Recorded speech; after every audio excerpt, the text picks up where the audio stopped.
High pat on horse does seem like an easy movement at first, but it does require a huge amount of coordination throughout the body. By the end of this video, you'll be able to connect the body, complete the high pat on horse in both the short and the long forms. You'll have an idea of how it works in the martial application. I'm going to begin by showing you what I see most students do, and you may do this too. I'll show you what it looks like, what it should look like, and I'll go through some exercises to help you coordinate the whole body and make it work. I'll give you an idea of the martial application as well, and the demonstration of that might be in a different video in a month or two. Often what I see in the high pat on horse is we're in the single whip and people will step first and then maybe do something with the hands, and they're trying to overcomplicate the movement. Sometimes this hand comes up and then by the time we're here we don't really know what we're doing. We might have already moved to the empty stance and then we're just moving the arms. So I've seen lots of different combinations of that. If you step first and then add the arms in, we need to change that coordination. We need arms both working together at the same time and simultaneously with the step forward. I'm going to mirror this so that you can do it with me. Going to ignore the left hand at the moment. We're just going to do the right arm, which will be your hook hand.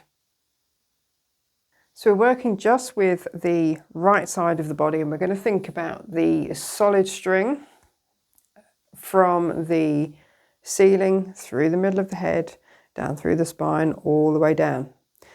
This means everything has to move together, not separately. Also remember that there's no need to rotate this right hook hand upwards, which is what I do see a lot of people doing. Don't overcomplicate the movement. It's simply opening the hand as it comes to the shoulder. So if I bring my hand back where it would be, all we're doing is bringing it in, opening. That's it. Palm stays down. Bring in, open. Also be careful not to lift the shoulder up. It's quite easy to go from this single whip and do this. The elbow stays up and now the shoulder is also up instead of down. The reason for this is you want your energy to move forward towards your opponent. If your elbow and shoulder come up or stay up in this movement to here, flat hand, in martial arts terms, the elbow determines the direction that you'll want your power and your energy to move in. Bringing the hand to the shoulder is a preparation, and you don't want the energy coming across your body. You want it coiled and ready to move forward. So again, I'm doing this mirrored. This hand opens and comes to the shoulder. Bringing, elbow down, ready to push forwards. At the same time, you have your step behind with the right foot. Step behind, shoulder. These begin and end at the same time. So practice this piece of the coordination first, then you can add on the other hand. So your left hand is in front. Simultaneously with open hand, bring to the shoulder and step behind, you're also rotating this forearm so that your palm becomes upwards. You're rotating all the way up, letting that elbow come down. See, the elbow comes down.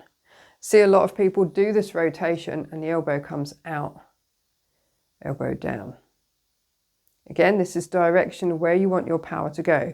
You don't want your power to come to the side because your body is going to be moving back. This comes back to the martial application, which I'm going to talk about in a minute. Putting them all together, you now have this kind of movement. This rotation has to start and end at the same time of this hand opening, coming in, and the step forward. So all these happen at the same time. It may take quite a while to get this bit of the coordination, and this is what I meant at the beginning of the video. open step behind, palm up, sinking, elbow down, shoulder down. So in this position, when you get to here, think about how your body feels. Does it feel aligned? Can you feel anything in your shoulder? Does it feel slightly lifted? If you can feel anything in your neck up here, then it's probably because you're lifting your shoulder. Practice a few times this kind of movement.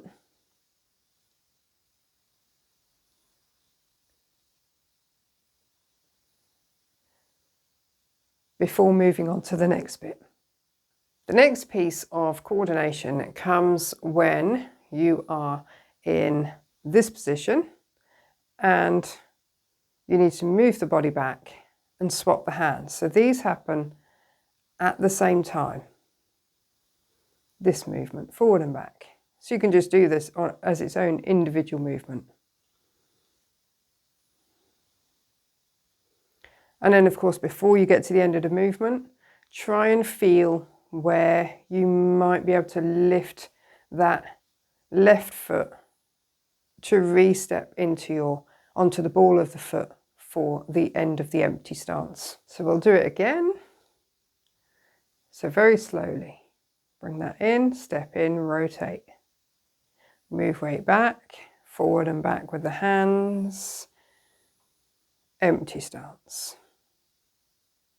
Both knees are still bent. Let's do that again. So stepping forward, shoulder, rotate. Move weight back. Empty. Pushing downwards through that front foot, through the left foot, and slight hinge at the hips. Chop, pull back. Now I'm going to do the movement from this direction, so I'll be doing it the right way round, and the different angle might make it easier. I'll do it from the other angle as well. There's no point in me doing it from the back because you can't see my other hand. So we're in the single whip, body to the corner, and then we have coordination, step in, shoulder palm up, then second coordination, forward and back, re-step, ball of the foot. Do it this side, step in, left palm up, right palm shoulder, forward and back coordination, re-step. Let's talk about the martial application of it, the fun bit. From the previous movement, someone might be grabbing your left hand. So movement back and chop forward uses your opponent's own grip to pull them towards you, while you plant that chop into their esophagus or somewhere where it's going to really it's going to make them jump off you.